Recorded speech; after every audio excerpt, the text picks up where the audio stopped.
action let's go 저 건물을 찾으러 Assalamualaikum warahmatullahi wabarakatuh. Perkenalkan, kami dari kelompok 1 akan mewawancarai salah satu ustadz yang berada di Pondok Pesantren Darul Hikmah. Perkenalkan, nama saya Julian Iqbal Pratama. Nama saya Agnes Hasanauli.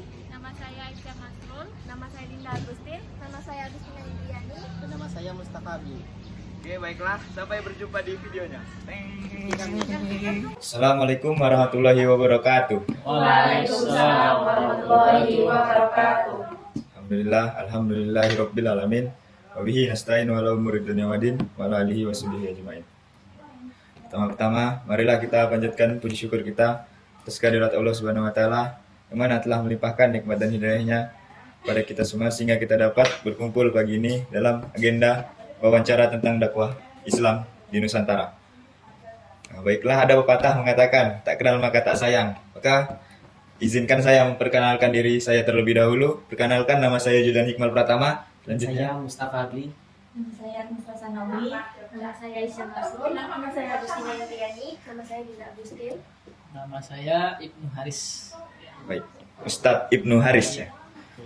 Mungkin di kesempatan kali ini kami akan menanyakan beberapa pertanyaan Ustadz. Untuk pertanyaan pertama mungkin akan dibawakan oleh Aisyah.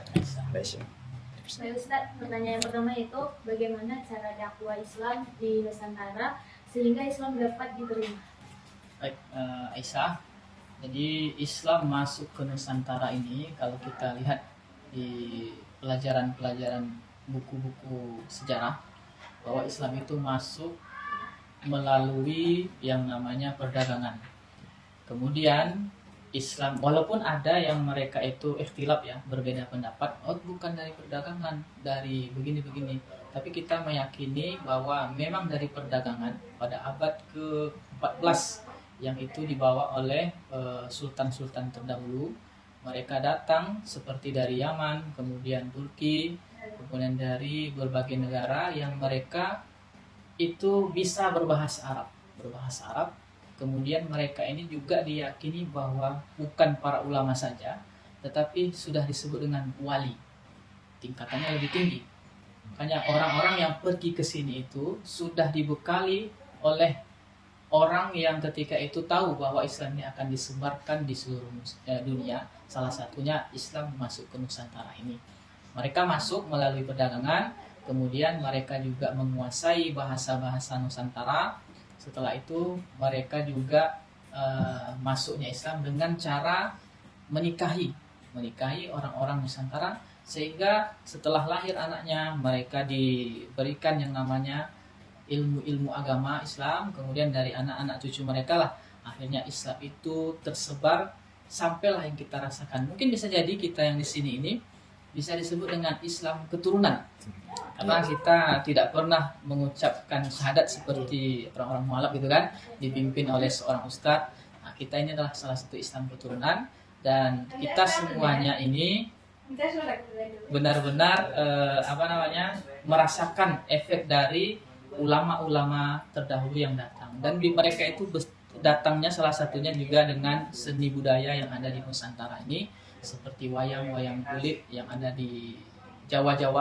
Itu salah satu mereka masuk dengan seni. Jadi dari aspek manapun mereka bisa masuk, dan mereka masuknya dengan cara menghormati adat istiadat di tempat.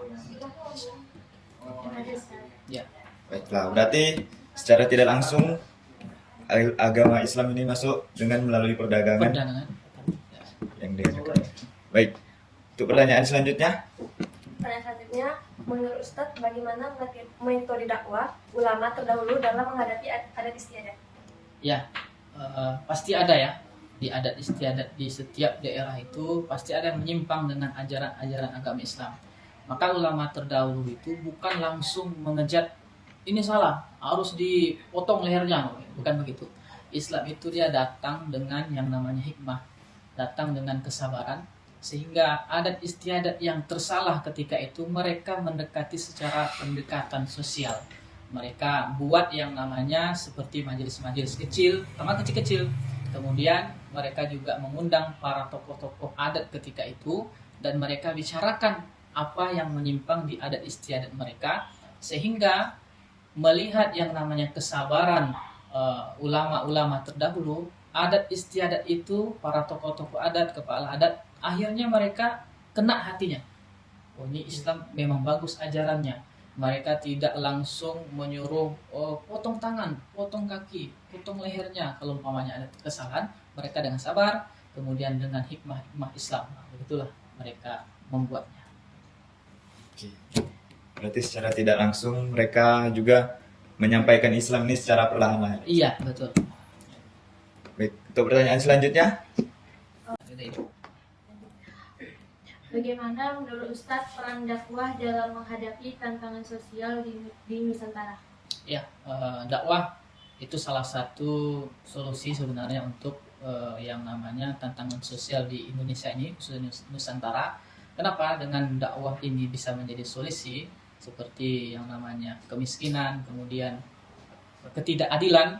Dengan dakwah yang mereka itu mendatangi kepala-kepala adat atau tokoh-tokoh yang ada di tempat-tempat tertentu yang mempunyai pengaruh, dan biasanya mereka mau menerima itu. Kenapa? Yang datang ini adalah orang yang beragama, yang ilmunya tinggi, yang mempunyai yang namanya kesopanan, sehingga Islam ini bisa menyampaikan dengan dakwah itu dengan orang yang betul-betul mempunyai kekuasaan. Sehingga yang namanya kemiskinan, kemudian ketidakadilan, mereka sampaikan langsung dengan lisan, bukan seperti mereka mengadakan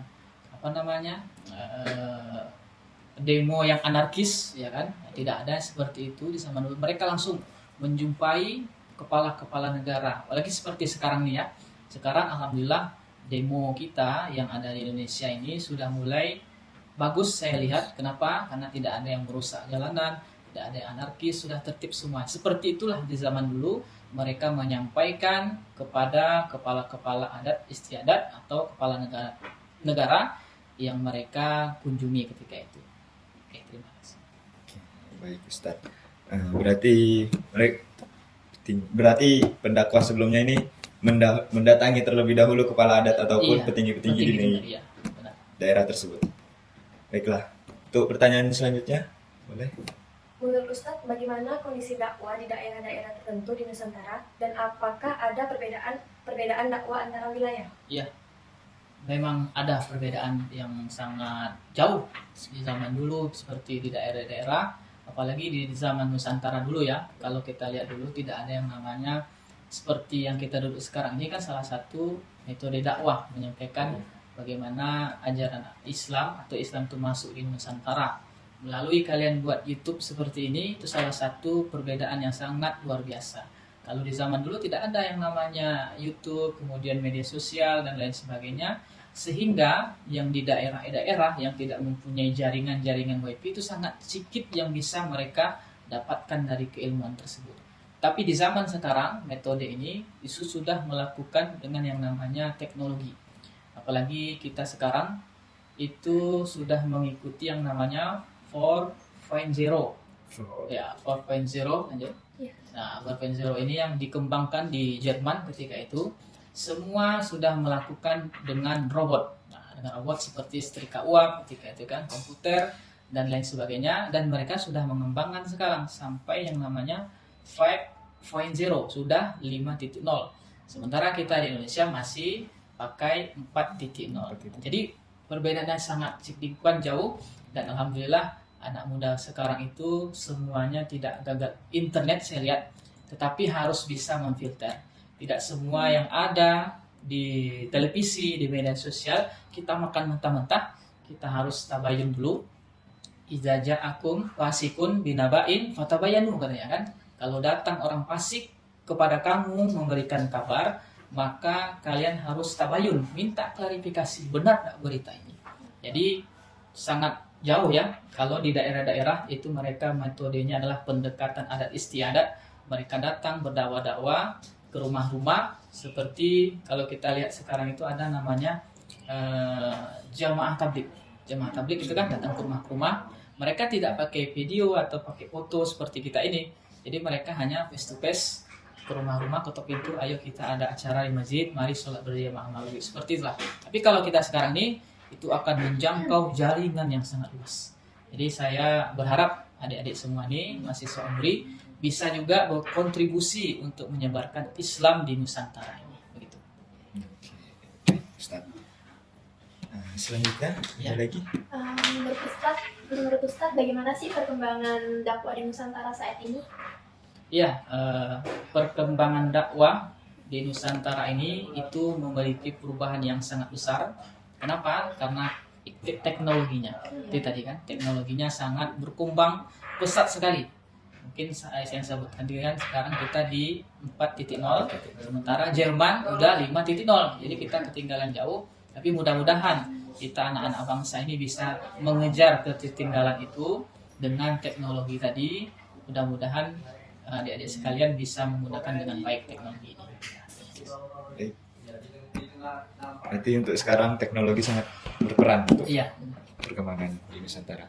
Selanjutnya, Baiklah Ustaz, di sini saya mau bertanya, apa tantangan utama yang dihadapi oleh para pendakwah dalam mengembangkan dakwah di berbagai wilayah Nusantara? Jadi salah satunya itu kalau dia pribadi, saya khususnya ya, kalau mau berdakwah itu harus mempunyai yang namanya kecukupan finansial. Kayak seperti podcast ini, itu kalau umpamanya mau diterbitkan masuk ke YouTube itu kan harus mengedit dulu kan. Mengedit. Siapa yang kita bayar untuk mengedit? Sementara ustaz-ustazah saya itu tidak pandai, paling coba ngomong aja kan. Dia mengedit nggak bisa. Jadi yang pertama itu harus ada, kalau kita bilang tuh PT, ada PT. Harus ada PT-nya. Kemudian tantangan terbesar juga bagaimana setiap yang kita ucapkan itu jangan sampai melukai perasaan orang lain. Nah, ini jangan sampai kita menyebarkan hoax ya melalui internet itu sangat besar karena pengaruhnya adalah juruji ya penjara hari. Kan salah saya ngomong hari ini bisa dilaporkan. Bahkan saya pernah dilaporkan polisi ya, maka saya tanya ke Dinda kan, ini mau lapor itu? Iya Ustaz. Saya persiapkan dulu lah. Betul. Kenapa? Karena pernah hampir dilaporkan polisi, bukan cerita, bukan dakwah seperti ini, tapi hanya menampilkan foto saja, menampilkan foto di media sosial saya. Kemudian ada yang bereaksi, kenapa Ustadz begini menampilkan foto begini, itu mempermalukan gini-gini, sehingga saya dilaporkan polisi. Tapi alhamdulillah damai ketika itu, tidak terjadi yang namanya permasalahan lagi. Itu saja. oke, baiklah. Ada selanjutnya pertanyaan? Selanjutnya Pak Ustadz, bagaimana dakwah di Nusantara beradaptasi dengan perubahan sosial dan politik yang terjadi di berbagai periode sejarah? Ya, jadi dakwah telah beradaptasi sepanjang sejarah dengan perubahan sosial dan politik. Misalnya dalam era modern, kemudian dakwah dapat menggunakan media dan teknologi untuk menyebarkan pesan-pesan Islam. Jadi adaptasi dakwah di Nusantara itu dia mengikuti zaman modern. Jadi ustadz-ustazah sekarang kalau dia tidak bisa mengikuti perkembangan zaman, dia akan tertinggal. Nah, contohnya saya kan tertinggal. Kenapa? Orang sekarang itu kalau berdakwah sudah bisa melalui sosial media seperti YouTube dan lain sebagainya, dan itu yang bersangkut paut dengan pertanyaan tadi, harus punya uang. Bagaimana, ada enggak orang yang mau seperti dulu Ustaz Abdul Somad ya kan, ada yang namanya tafakuh. Tafakuh ini ialah yang membiayai pertama. Kemudian Ustadz Abdul Somad disuruh untuk mengikuti yang namanya kajian-kajian, sehingga Ustadz sekarang itu mengikuti modern, terkenal. Nah, adakah di antara adik-adik mahasiswa ini mau ndak ketika ada seorang Ustadz yang ceramahnya bagus, kemudian dakwahnya bagus, mau ndak untuk mengajukan atau mengedit videonya, meng-tag videonya seperti saat ini gitu ya, sehingga Islam di Nusantara itu bisa mencakupi di seluruh, bahkan di luar negeri kan, bisa tahu dengan sejarah-sejarahnya. Jadi setiap era perkembangan Islam itu ada tahap-tahapnya, harus mengikuti zaman juga. Terima kasih. Baik, Ustaz. Berarti secara tidak langsung juga adaptasi di Nusantara ini berkembang dengan pesat. Berkembang sangat pesat sekali. Ya. Baiklah. Mungkin ada pertanyaan terakhir dari saya Ustadz. Ya. Apakah peran penting teknologi dan media dalam mempengaruhi cara dakwah di Nusantara ini Ustadz? Teknologi ya.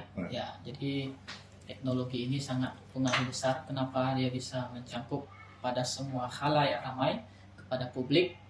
Jadi saya harapkanlah kepada adik-adik mahasiswa semuanya, kalau seperti tugas-tugas seperti ini kan sangat bagus nih kan, Iya, itu bisa mencangkup semua halayak ramai, sehingga orang yang nanti mencari yang namanya dakwah Islam di Nusantara itu tinggal ketik di YouTube atau di Google kan, diarahkan langsung ke YouTube mahasiswa sekalian.